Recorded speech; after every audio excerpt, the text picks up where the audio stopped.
Setiap kali ada peristiwa buruk atau hal negatif yang cukup hebat terjadi dalam hidup kita atau orang-orang yang kita kasihi, bisa berupa terjadinya bencana, kecelakaan, kehilangan orang yang dikasih secara mendadak, ataupun berbagai peristiwa negatif lainnya. Hal tersebut akan selalu menciptakan adanya koyakan pada jiwa atau emosi kita dan membuat timbulnya ada suatu ruang kosong dalam batin kita. Terkoyaknya jiwa atau emosi yang melahirkan suatu ruang kosong dalam batin kita secara otomatis akan mengkondisikan lahirnya berbagai pertanyaan dalam batin atau pikiran kita. Mengapa hal ini terjadi? Siapa yang bersalah dalam hal ini? Dan lain sebagainya. Sesungguhnya berbagai pertanyaan tersebut tidak akan pernah bisa dijawab, karena jawaban apapun tidak akan pernah memuaskan bagi kita yang kondisi jiwa atau emosinya sedang terkoyak akibat peristiwa negatif yang menggoncangkan tersebut. Malahan seringkali yang terjadi selanjutnya adalah musuh akan memanfaatkan peristiwa yang menggoncangkan tersebut sebagai celah untuk menyelinap masuk ke dalam jiwa atau emosi kita dan melakukan pengkerusakan dari dalam. Berbagai pemikiran tentang mengapa semua peristiwa ini terjadi, siapa yang bersalah dalam hal ini, dan lain-lain akan terus diperuncing dan berkali-kali didengungkan dalam pikiran kita dengan tujuan untuk membuat diri kita mulai mempertanyakan kesetiaan, kasih, dan kebaikan Tuhan atas diri kita. Inilah salah satu bentuk dari anak panah si jahat yang dihunjamkan ke dalam batin, pikiran, atau emosi kita. Musuh akan membuat kita mulai mempertanyakan keberadaan Tuhan. Jika Dia Maha Tahu, jika Dia tetap mengontrol dan mengatur segala sesuatu, mengapa Dia mengizinkan hal buruk ini terjadi atas hidupku atau orang-orang yang aku kasihi? Semua pertanyaan tersebut tidak akan pernah bisa dijawab secara memuaskan, karena pada dasarnya kita tidak membutuhkan penjelasan apapun. Yang kita inginkan adalah agar peristiwa negatif yang menggoncangkan tersebut tidak perlu terjadi atas kita. Jadi berbagai pertanyaan yang berkecamuk dalam batin kita tersebut sesungguhnya bukanlah suatu pertanyaan yang membutuhkan jawaban, tapi suatu protes akibat si jahat telah berhasil menyelinap masuk ke dalam batin atau jiwa dan emosi kita, lalu melakukan pengkerusakan dalam batin atau jiwa dan emosi kita. Yang pertama, teruslah membangun dasar keyakinan bahwa dari pihak Tuhan, Dia tidak pernah merancangkan hal buruk untuk terjadi atas diri kita. Bahkan kalaupun dikatakan bahwa tujuannya adalah untuk membentuk atau mengajar diri kita, kebenarannya adalah Bapa di sorga tetap saja tidak pernah merancangkan suatu hal buruk demi untuk memberi kita suatu pelajaran. Sebagai Bapa yang baik, Dia selalu mendidik, membentuk, dan mengajar kita melalui firman-Nya. Bisakah Anda membayangkan diri Anda sebagai seorang ayah yang berniat mengajar anakmu tentang pelajaran fisika? Misalkan api adalah suatu energi panas, dan kemudian engkau membuat api untuk kemudian menaruh tangan anakmu pada api tersebut. Dan sementara anakmu berteriak kesakitan akibat panasnya, akibat tangannya terkena panas api, lalu Anda berkata kepada anakmu, "Nak, itulah pelajaran yang ayah berikan tentang api. Panas bukan? Ya, api memang panas. Apakah kamu sekarang sudah mengerti?" Tentu bukan seperti itu cara Anda mendidik atau mengajar anak Anda, bukan?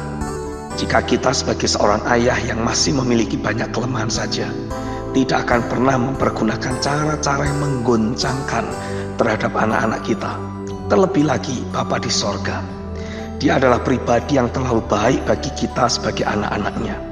Dia tidak pernah merancangkan hal buruk bagi kita.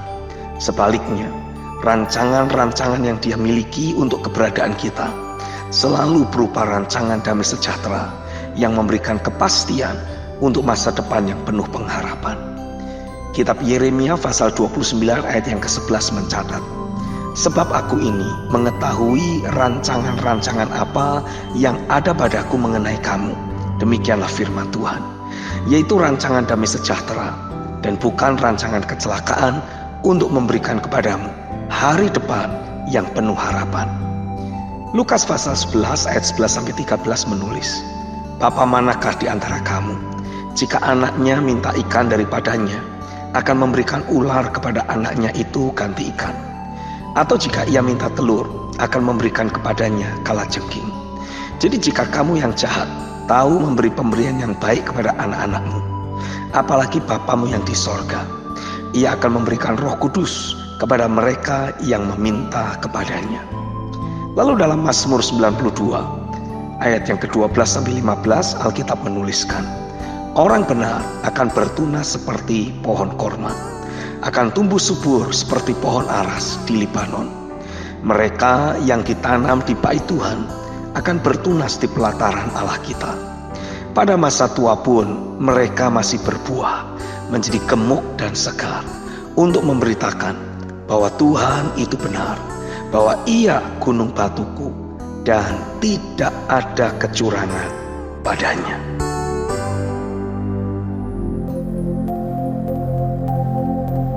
Kita sedang membahas tentang musuh yang berusaha menaburkan benih keraguan terhadap Tuhan setiap kali ada terjadi peristiwa buruk yang menggoncangkan jiwa atau emosi kita. Yang pertama, teruslah membangun dasar keyakinan bahwa dari pihak Tuhan, Dia tidak pernah merancangkan hal buruk untuk terjadi atas diri kita. Yang kedua, terkoyaknya jiwa atau emosi akibat terjadinya suatu peristiwa negatif dalam hidup kita memang bisa melahirkan suatu ruang kosong yang menjadi penyebab munculnya berbagai pertanyaan yang berpotensi membuat diri kita jadi meragukan kesetiaan, kebaikan, dan kasih Tuhan. Jika semua pertanyaan tersebut tidak segera ditanggulangi secara tuntas, hal tersebut akan berkembang membuat diri kita menjadi pribadi yang apatis, mudah tawar hati, mudah bimbang, menyimpan trauma, hidup dalam kepahitan, dan lain-lain. Sesungguhnya, semua pertanyaan yang muncul tersebut tidak membutuhkan suatu jawaban. Karena pada dasarnya, memang kita tidak sedang bertanya, tapi kita sedang melontarkan suatu protes karena tidak mau menerima kenyataan dari terjadinya suatu peristiwa negatif yang menggoncangkan diri kita. Kita mau menegaskan bahwa seandainya waktu bisa diputar balik, kita akan melakukan apa saja demi bisa mencegah terjadinya peristiwa negatif atau hal buruk tersebut. Ruang kosong dalam batin kita itu tidak akan pernah bisa diisi dengan kita berusaha merasionalisasikan apa yang sudah terjadi tersebut. Ruang kosong itu hanya bisa diisi oleh keberadaan Tuhan sendiri. Meski kecenderungan dari orang yang jiwa atau emosinya sedang terluka justru makin menjauh dari Tuhan atau hal-hal rohani lainnya, tapi seharusnya orang yang jiwa atau emosinya sedang terluka justru harus menghabiskan waktunya untuk mengejar realita hadirat Tuhan. Ruang kosong dalam batinnya yang tercipta akibat terjadinya suatu koyakan karena adanya peristiwa negatif hanya bisa diisi oleh keberadaan Tuhan sendiri. Jadi dibutuhkan suatu dorongan dari saudara, teman, atau partner yang mengkondisikan untuk orang yang bersangkutan kembali mau mengejar realita Tuhan sampai sesuatu yang ilahi terjadi atas kehidupannya. Perjumpaan dengan Tuhan akan membuat semua pertanyaan yang selama ini berkecamuk dalam batinnya jadi menghilang begitu saja. Begitu jiwa atau emosi kita mengalami jamah Tuhan, semua keterkoyakan dalam batin atau jiwa dan emosi kita akan dipulihkan. Otomatis ruang kosong dalam hidup kita juga akan mulai terisi oleh kesadaran akan keberadaannya yang mengisi, memenuhi, memulihkan, dan memperbaharui kehidupan kita. Terjadi suatu perubahan dalam kondisi atau sikap hati dan sudut pandang yang selama ini kita miliki tentang peristiwa buruk tersebut. Kita mulai mewarisi pikiran Kristus. B.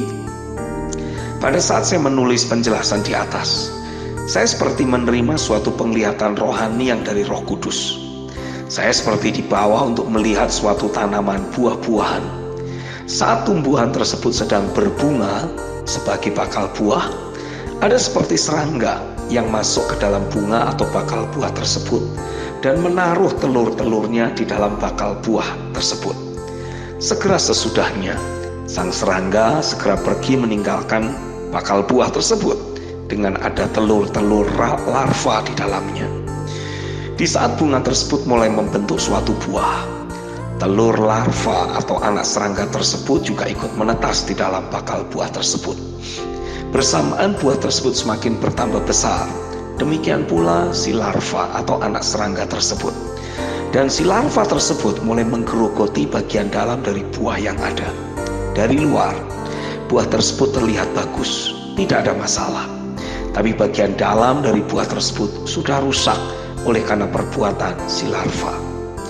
Roh Kudus menjelaskan, serangga yang menaruh telur larva adalah sama seperti si jahat yang menemukan celah dalam hidup kita. Adanya koyakan dalam jiwa atau emosi akibat terjadinya suatu peristiwa negatif yang cukup menggoncangkan dalam hidup kita. Jika tidak segera dibereskan, meski nampaknya dari sisi eksternal semua baik-baik saja, tapi sesungguhnya jiwa atau emosi kita sedang mengalami pembusukan. Dibutuhkan tindakan untuk mendisiplin jiwa, emosi kita dengan firman-Nya. Daud mempergunakan mulutnya untuk mendisiplin jiwa atau emosinya agar tetap memuji-muji Tuhan dan hidup dalam penyembahan. Kitab Mazmur pasal 103 ayat 1-2 menuliskan, "Pujilah Tuhan, hai jiwaku. Pujilah namanya yang kudus, hai segenap batinku. Pujilah Tuhan, hai jiwaku, dan janganlah lupakan segala kebaikannya." Jiwa atau emosi kita yang sedang mengalami keterkoyakan tidak boleh terus mendikte atau mengarahkan bagaimana kita menjalani kehidupan sehari-hari kita. Sebaliknya, dengan tegas, kita harus terus mendisiplin diri kita sendiri untuk hidup selaras dengan firman-Nya. Jangan beri ruang untuk iblis bermain-main di dalam hidup kita. Setiap gejolak emosi negatif dalam hidup kita yang tidak segera ditanggulangi adalah merupakan playground dari si jahat. Setiap emosi negatif hanya akan menimbulkan masalah, selalu menghadirkan maut atau kematian. Ingatlah bagaimana Kain membunuh Habel adiknya. Kejadian 4 ayat 3-8. Semua dimulai dari emosi negatif yang tidak segera ditanggulangi. Doa saya, biarlah mulai hari ini dan seterusnya, Roh Kudus terus menolong kita untuk menanggulangi secara tuntas setiap gejolak emosi negatif yang muncul dalam batin kita.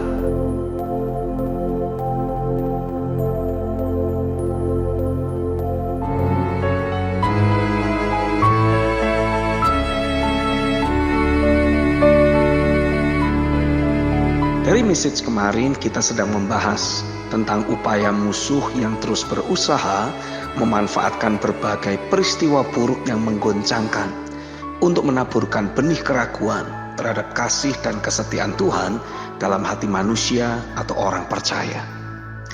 Yang pertama, teruslah membangun dasar keyakinan bahwa dari pihak Tuhan, Dia tidak pernah merancangkan hal buruk untuk terjadi atas diri kita.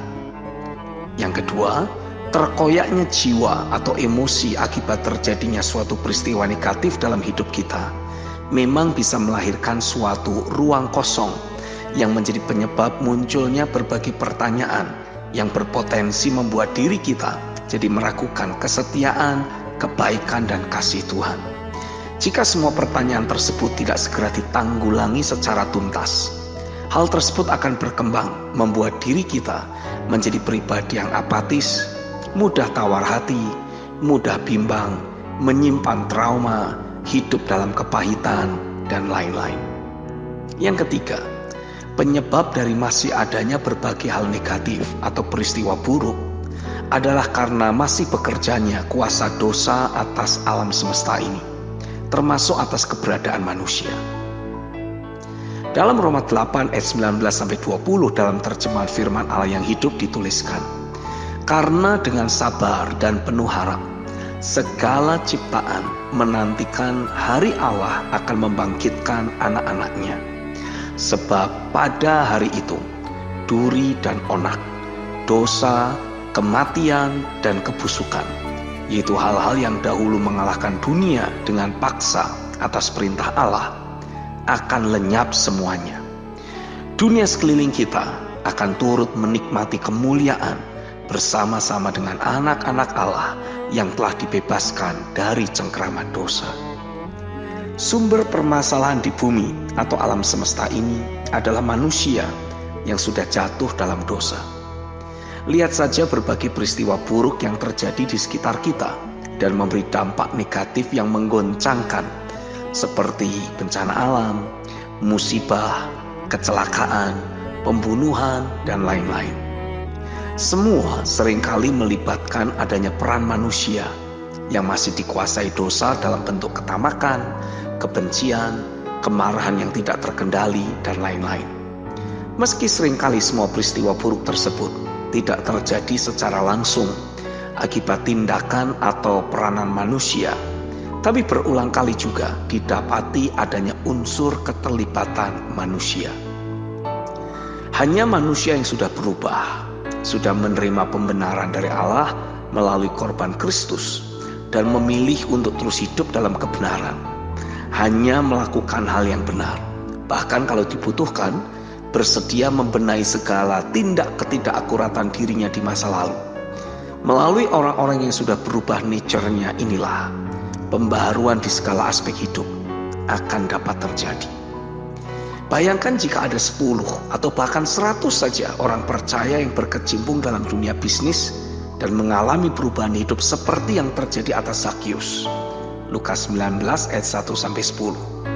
Jika selama ini ada orang Kristen yang berbisnis dan menjadi kaya raya, tapi melalui cara-cara yang fasik, mengalami zaman Tuhan dan nature-nya berubah, dia alami kelepasan dari berbagai kuasa dosa, seperti ketamakan, serakah, cinta uang, dan menyadari bahwa kekayaan yang ia miliki saat ini ia dapatkan dengan cara-cara yang fasik, lalu bertobat dan mau membenahi ketidakakuratannya tersebut dengan cara mengembalikan kekayaan yang ia dapat dengan cara menipu partner kerjanya tersebut kembali, dan bahkan mengganti semua kerugian yang dialami oleh partner kerjanya tersebut. Kalau bisnisnya berkaitan dengan misalkan pengrusakan alam, maka melalui tindakan pertobatan yang ia lakukan, ia memerintahkan untuk merevitalisasi semua kerusakan alam yang ia timbulkan dengan biaya yang ditanggung sepenuhnya. Wow, saya yakin alam semesta akan mengalami pemulihan di setiap aspek kehidupan. Sejak manusia diciptakan oleh Tuhan dan Tuhan menaruh manusia pertama di Taman Eden, Tuhan sudah mempercayakan kuasa atas bumi ini kepada manusia. Jadi semua kerusakan ataupun pembaharuan yang terjadi atas bumi ini sesungguhnya ada dalam kuasa manusia. Apakah kehidupan di bumi ini akan jadi semakin indah atau justru makin serupa dengan neraka, juga ditentukan oleh keputusan-keputusan dan tindakan manusia juga. Satu-satunya cara untuk menarik keterlibatan tangan Tuhan dan melakukan intervensi atas kehidupan di bumi ini adalah melalui doa. Itu sebabnya gereja dipanggil untuk berdoa dan bersyafaat bagi kelangsungan kehidupan di bumi ini. Dengan gereja Tuhan memainkan peranannya untuk bersyafaat di ruang tahta Allah, berbagai mujizat dan intervensi ilahi akan terus berlangsung atas kehidupan sehari-hari yang kita jalani ini. Biarlah melalui gereja yang berdoa atau bersyafaat, akan ada banyak orang-orang percaya yang mengambil posisi dan peran mereka sebagai the agent of change, seperti Zakius.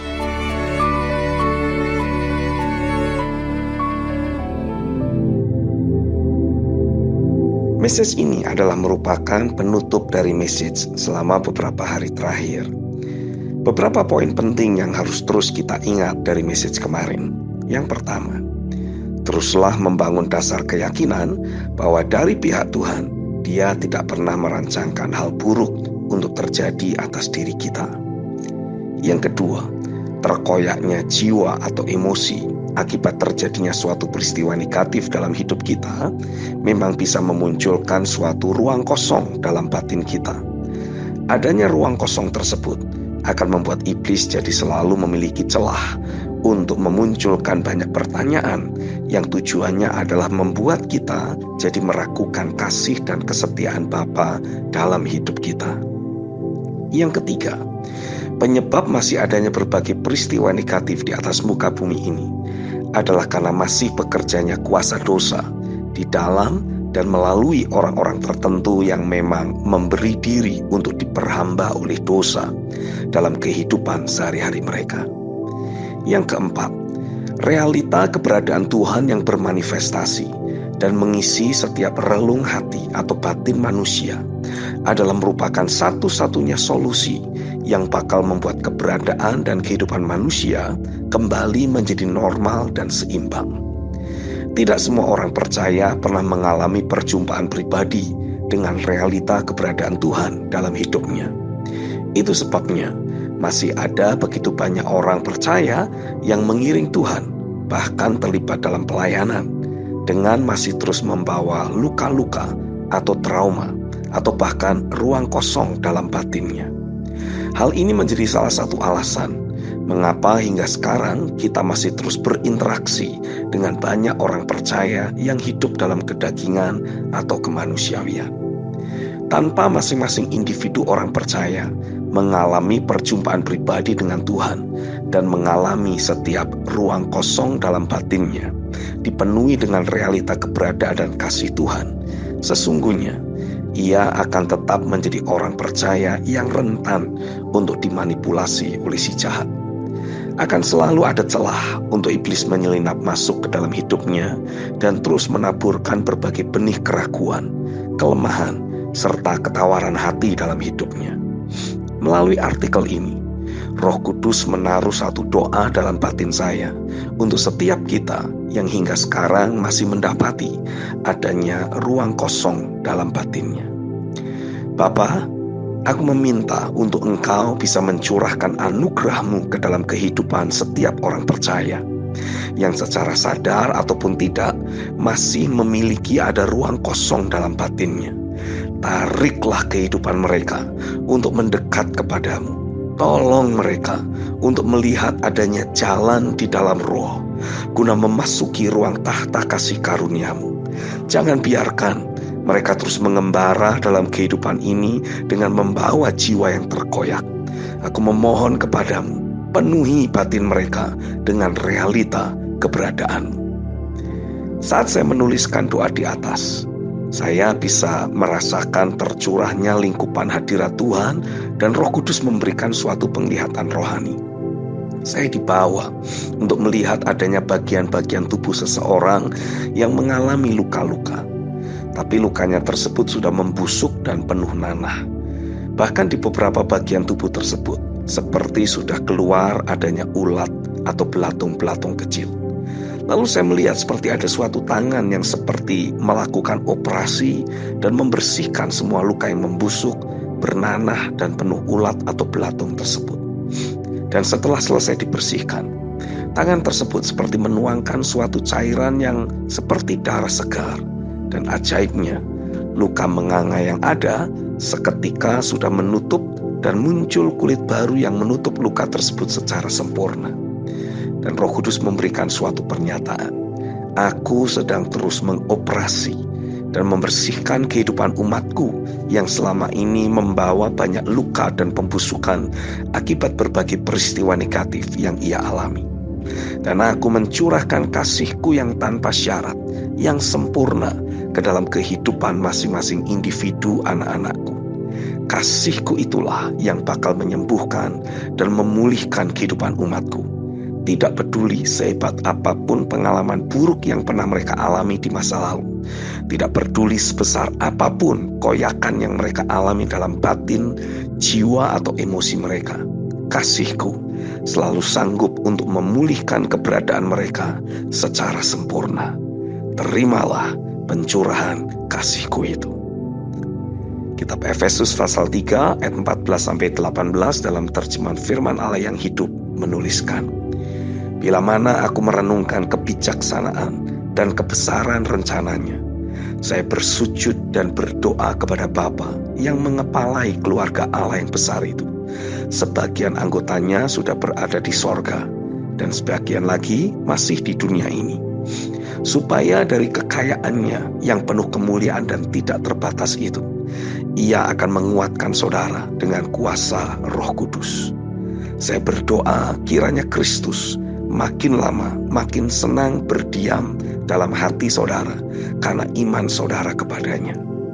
Semoga saudara berurat berakar dalam kasih Allah yang ajaib itu. Semoga saudara dapat merasakan dan mengerti seperti yang layak bagi semua anak Allah, betapa panjang, betapa lebar, betapa dalam, dan betapa tinggi sesungguhnya kasih-Nya itu. Dan semoga saudara sendiri mengalami kasih itu, walaupun kasih itu sedemikian besar, sehingga saudara tidak akan pernah melihat kesudahannya atau benar-benar memahaminya. Dengan demikian, akhirnya saudara akan dipenuhi dengan Allah sendiri. Amin. Saya Stephen Agustinus. God bless you. Mari dapatkan renungan harian Pastor Stephen Agustinus yang akan membangkitkan dan menyegarkan roh Anda dengan cara mengetik nama, kota, dan nomor WhatsApp Anda. Kirim ke nomor 0888 6132 106. Kami ulangi di 0888 6132 106. Tuhan itu nyata dan Dia masih terus bekerja.